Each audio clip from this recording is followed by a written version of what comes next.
नमस्कार. Global online मराठीमध्ये आपल्या सर्वांचं स्वागत आहे. आजच्या व्हिडिओमध्ये आपण बघणार आहोत RTM नागपूर युनिव्हर्सिटी पेट 2021साठी रिसर्च मेथडच्या टॉपिकवर प्रॅक्टिस क्वेश्चन्स, ज्याचा आज हा 16वा पार्ट आहे. याआधी आपण पार्ट्स घेतलेले आहेत सराव प्रश्नावरती. प्रत्येक पार्टमध्ये आपण 10 क्वेश्चन प्रॅक्टिस क्वेश्चन्समधून घेतो. आजच्या व्हिडिओमध्ये आपण 10 क्वेश्चन प्रॅक्टिस क्वेश्चन्समधून घेणार आहोत.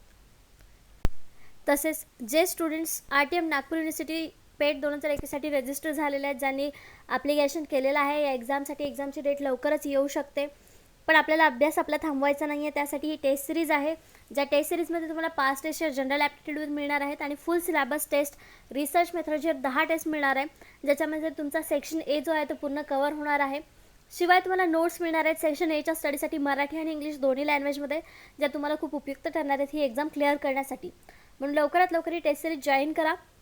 ही टेस्ट सिरीज जॉईन करण्यासाठी फक्त दिलेल्या व्हॉट्सअप नंबरवरती मेसेज करायचा आहे, ज्याची फीस फक्त 499 रुपये. एकदा ही टेस्ट सिरीज सबस्क्राईब केल्यानंतर दिलेल्या लिंक थ्रू तुम्हाला ही टेस्ट कितीही वेळेस अटेम्प्ट करता येईल, जेणेकरून भरपूर सराव तुमचा या प्रश्नांचा या एक्झामसाठी होणार आहे. एक्झाम क्लिअर करण्यासाठी ही टेस्ट सिरीज तुम्हाला उपयुक्त ठरणार आहे. म्हणून लवकरात लवकर ही टेस्ट सिरीज सबस्क्राईब करा, आजच सबस्क्राईब करा. सुरू करूया आजचा पहिला प्रश्न. Which of the following is not source of getting information for exploratory research? अन्वेषक संशोधनासाठी माहिती मिळवण्याकरता खालीलपैकी कोणते स्रोत नाही? हे काही स्रोत दिलेले आहेत आपल्याला ऑप्शन्समध्ये. त्या ऑप्शन्समधून कोणता स्रोत हा अन्वेषण संशोधनाची माहिती मिळवण्यासाठी वापरला जात नाही किंवा उपयुक्त ठरत नाही हे आपल्याला सांगायचं आहे. बघूया आपले ऑप्शन्स.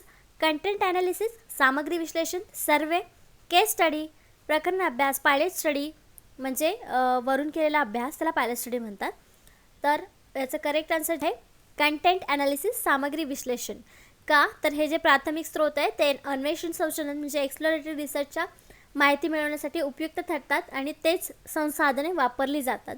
पण कंटेंट ॲनालिसिस हा जो स्रोत आहे तो यासाठी उपयुक्त ठरत नाही.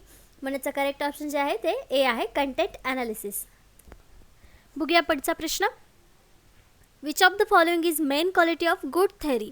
चांगल्या सिद्धांताची मुख्य गुणवत्ता पुढीलपैकी कोणती आहे? एक चांगला सिद्धांत कुठल्या गोष्टीवरून ओळखला जातं किंवा त्याचे गुण काय आहेत हे आपल्याला सांगायचं आहे ऑप्शन्सपैकी. तर आपले ऑप्शन्स काय आहेत बघूया. A theory that has survived attempts at falsification, एक सिद्धांत जो खोटेपणाच्या प्रयत्नातून बचावला आहे. A theory that is proven to be right, एक सिद्धांत जे योग्य असल्याचे सिद्ध झाले आहे. A theory that has been disproved, सिद्धांत नाकारला गेला आहे. A theory that has been falsified, एक सिद्धांत जो खोटा ठरला आहे. तर याचं करेक्ट आन्सर जे आहे ए ह्याचं करेक्ट आन्सर आहे. A theory that has survived attempts at falsification, एक सिद्धांत जो खोटेपणाच्या प्रयत्नातून बचावला आहे. म्हणजे खोटेपणा कुठलाही करण्याची त्यात गोष्ट नाही आहे, त्यात कुठलाही खोटा गुण नाही आहे किंवा चुकीची माहिती त्याच्यामध्ये नाही आहे. खोट्यापणातून बचावला आहे म्हणजेच तो काय आहे, खरा झालेला आहे किंवा त्याच्यामध्ये व्हॅलिड आहे, व्हॅलिड गोष्टी आहेत, सगळ्या ज्या काही गोष्टी आहेत त्या खऱ्या आहेत असं आपण सांगू शकतो. हे त्याचं एक गुणवत्ता किंवा गुण आपण सांगू शकतो चांगल्या थिअरीची, चांगल्या सिद्धांताची. म्हणून याचा आन्सर ए आहे. बघूया next question. A variable that is presume to cause a change in another variable is known as, दुसऱ्या व्हेरिएबलमध्ये बदल घडवून आणण्यासाठी गृहीत धरले जाणारे व्हेरिएबल म्हणून कोणाला ओळखलं जातं किंवा कोणते व्हेरिएबल्स असतात त्याचा प्रश्न आहे.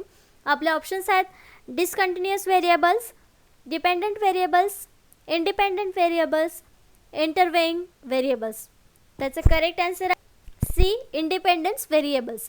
जे चल किंवा व्हेरिएबल्स दुसऱ्यामध्ये बदल घडवून आणण्यासाठी गृहीत धरलेले असतात त्यांना इंडिपेंडंट म्हणजे स्वतंत्र चल म्हणून ओळखलं जातं. म्हणून याचं करेक्ट आन्सर सी आहे. Next question.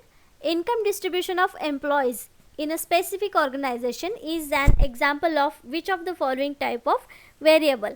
एखाद्या विशिष्ट संस्थेत कर्मचाऱ्यांचे उत्पन्न वितरण हे कोणत्या प्रकारच्या चलाचे उदाहरण आहे? हा एक चल मानलेला आहे आपण की कर्मचाऱ्यांचं वितरण, उत्पन्नाचं वितरण हे एक चल आहे. ते कुठल्या प्रकारचं चल आहे किंवा ते कुठल्या प्रकारच्या चलाचं उदाहरण आहे?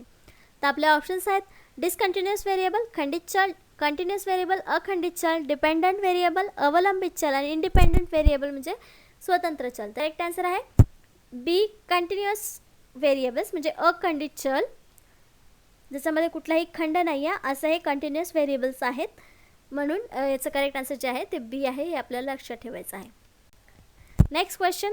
There is no relationship between higher motivation level and higher efficiency is an example of which type of hypothesis, उच्च प्रेरणा पातळी आणि उच्च कार्यक्षमतेत कोणतेही संबंध नाही. कोणत्या प्रकारच्या कल्पनेचे उदाहरण आहे किंवा कोणत्या प्रकारच्या गृहीतकाचं उदाहरण आहे. तर आपले ऑप्शन्स आहेत अल्टरनेटिव्ह म्हणजे वैकल्पिक, नल म्हणजे शून्य, कोरिशनल म्हणजे सहसंबंध, रिसर्च म्हणजे संशोधन. त्याचं करेक्ट आन्सर जे आहे हे बी नल, शून्य हायपोथेसिस किंवा शून्य गृहीतक इथे आपल्याला प्राप्त होतं, कारण तिथे दोन्हीही सेम लेवलवरती आहेत. उच्च प्रेरणा पातळी आणि उच्च कार्यक्षमता दोन्ही समान पातळीवर आहेत असं आपण म्हणू शकतो. म्हणून तिथे कुठलाही वेगळा हायपोथेसिस नाही आहे, तर नल हायपोथेसिस तिथे येणार आहे. म्हणून याचा करेक्ट ऑप्शन बी आहे. Next question, which of the following is not a role of hypothesis, पुढीलपैकी कोणती एक गृहीतकाची भूमिका नाही. आपले ऑप्शन्स आहेत guide the direction of study, अभ्यासाला दिशा दाखवते. Determine feasibility of conducting the study, अभ्यास आयोजित करण्याची व्यवहार्यता निश्चित करते. Identifies relevant and irrelevant facts, संबंधित व असंबंधित तथ्य ओळखते. Provides framework for organizing the conclusions, निष्कर्षाचे आयोजन करण्यासाठी फ्रेमवर्क प्रदान करते. तर आपण जेव्हा ऑप्शन्स वाचतो तेव्हाच आपल्या लक्षात येतं की हायपोथेसिस काय करतं, दिशा दाखवतं, संबंधित असंबंधित तथ्य ओळखायला मदत करतं किंवा तथ्य ओळखतं, आणि निष्कर्षाचं आयोजन करण्यासाठी फ्रेमवर्क प्रदान करतं किंवा फ्रेमवर्क देतं. पण be determine feasibility of conducting study म्हणजे अभ्यास आयोजित करण्यासाठी व्यवहार्यता निश्चित करण्याचं काम हे हायपोथेसिसचं नाही. करेक्ट आन्सर जे आहे ते आहे बी. बी ह्याचं करेक्ट आन्सर आहे, ते त्याची गृहीतकाची भूमिका नाही.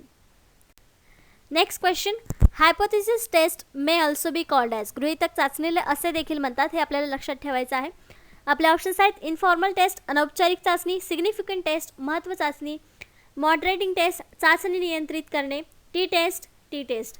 त्याचं काय आन्सर आहे बी सिग्निफिकन्स टेस्ट म्हणजे महत्त्व चाचणी जे आहे त्याला असं देखील हायपोथेसिस असं म्हणतात. म्हणजे हायपोथेसिस टेस्टला सिग्निफिकंट टेस्ट असं देखील आपण म्हणू शकतो. Next question, after you locate a source you should write down all details of the reference except, आपण एखादे स्त्रोत शोधल्यानंतर जेव्हा आपण स्त्रोताची मांडणी करतो आपल्या संशोधनाच्या शेवटी, तर त्या संदर्भात आपण सर्व तपशील लिहितो, शिवाय जे ऑप्शन्स दिलेले आहेत त्यातल्या आपण संदर्भामध्ये लिहितो, पण एक गोष्ट सोडून, ती कोणती गोष्ट सोडून आपण लिहितो ते ऑप्शन आपल्या उत्तर असणार आहेत. तर आपले ऑप्शन्स काय आहेत ते बघूयात. व्हॉल्यूम खंड, टायटल म्हणजे शीर्षक, प्राईज म्हणजे किंमत, फुल नेम्स ऑफ द ऑथर्स लेखकाची पूर्ण नावे.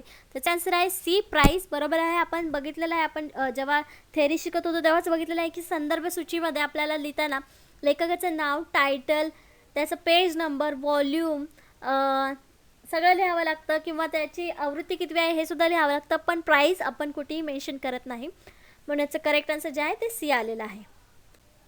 Next question, in dash dash the interviewer and members jointly control the pace and direction of the interview, मध्ये डॅश डॅश मुलाखत घेणारे आणि सदस्य संयुक्तपणे मुलाखतीच्या गती आणि दिशेने नियंत्रित करत असतात. कोणत्या इंटरव्ह्यूमध्ये सदस्य आणि मुलाखतकर्ता किंवा मुलाखतकर्ता हे एका दिशेने गती देतात किंवा नियंत्रित करतात. तर कोणत्या मुलाखतीमध्ये आपले ऑप्शन्स आहेत field interview, telephonic interview, A and B both म्हणजे दोन्ही, none of the given options म्हणजे दिलेल्या पर्यापैकी एकही नाही. त्याचं करेक्ट आहे ए फील्ड इंटरव्ह्यू. फील्ड इंटरव्ह्यूमध्ये इंटरव्ह्युअर म्हणजे मुलाखत देणारा किंवा घेणारा दोघेही ज्या गतीने आपली मुलाखत ठरलेली आहे त्या दिशेने ते जात असतात किंवा नियंत्रित करत असतात. त्याचा करेक्ट आन्सर ए आहे. बघूया पुढचा प्रश्न, आणि आजच्या व्हिडिओचा हा शेवटचा प्रश्न आहे. Randomization of test units is a part of dash dash, चाचणी युनिट्सचे यादृच्छिकरण करणे किंवा यादृच्छिकरण हा डॅश डॅशचा एक भाग आहे. कशाचा? चाचणी युनिट्सचे यादृच्छिकरण. रँडमायझेशन ऑफ टेस्ट युनिट्स कशाचा पार्ट आहे ते आपल्याला सांगायचं आहे. आपले ऑप्शन्स आहेत प्री टेस्ट पूर्व चाचणी, पोस्ट टेस्ट उत्तर चाचणी, मॅचिंग म्हणजे जुळवणी, आणि एक्सपेरिमेंट म्हणजे प्रयोग. त्याचं करेक्ट आहे एक्सपेरिमेंटचा भाग आहे रँडमायझेशन ऑफ टेस्ट युनिट्स, म्हणून याचं करेक्ट आन्सर डी आहे.